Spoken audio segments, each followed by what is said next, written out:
Hi, and welcome to your 3-Minute Daily. I'm your host, Rob Bob. Last week I learned something about electricity demand. There's an auction for owners of generating plants to provide for projected needs. Each May since 2007, PJM holds a competitive auction to obtain sufficient electricity capacity where it is needed to reliably meet expected electricity demand 3 years into the future. This allows enough time for the auction winners to deliver on their commitments. Last week, PJM Interconnections held its 2015 capacity auction. These are the first real market prices that take the administration's most recent anti-coal regulations into account. And they prove that the president is keeping his 2008 campaign promise to make electricity prices necessarily skyrocket. We're going to have to cap the emission of greenhouse gases.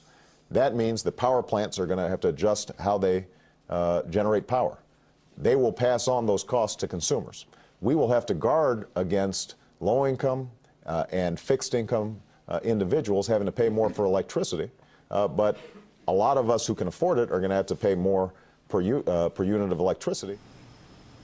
The market clearing price for 2015 capacity, almost all natural gas, was $136 per megawatt. That's 8 times higher than the price for 2012, which was just $16 per megawatt. In the Mid-Atlantic area, covering New Jersey, Delaware, Pennsylvania, and DC, the new price is $167 per megawatt. For the Northern Ohio territory served by FirstEnergy, the price is a shocking $357 per megawatt. Because of retirements of existing coal-fired generation plants, resulting largely from environmental regulations which go into effect in 2015, Northern Ohio is suffering from more forced coal plant retirements than the rest of the region, hence the even higher price. Last week, the U.S. Energy Information Administration reported a shocking drop in power sector coal consumption in the first quarter of 2012.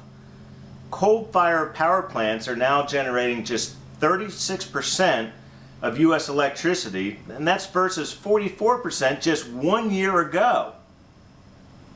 We are seeing more and more coal plants fall victim to EPA's destructive regulatory agenda, and as a result, we are seeing more job losses and higher electricity prices.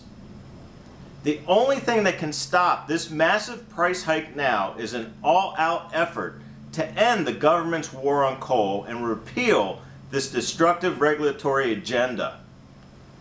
Check out this site, www.waroncoal.com. It will take all sources of domestic fossil fuels and alternative energy sources to keep this nation's grid and vehicles running, as imported oil becomes unobtainium. Peak oil or dollar devaluation. You take your pick. Obama has already vowed to bankrupt the coal companies in the name of global warming. So if somebody wants to build a coal power plant, they can. It's just that it will bankrupt them because they're going to be charged a huge sum for all that greenhouse gas that's being emitted. What you will see is hidden inflation. From higher electric bills to a rise in consumer prices, remember, all businesses use electricity, whether for manufacturing or for storefronts, and this is a cost of doing business, and those costs are always passed along to you. Can you afford these policies? Think about it. That's your 3-Minute Daily. I'm your host, Rob Bob. We'll see you next time.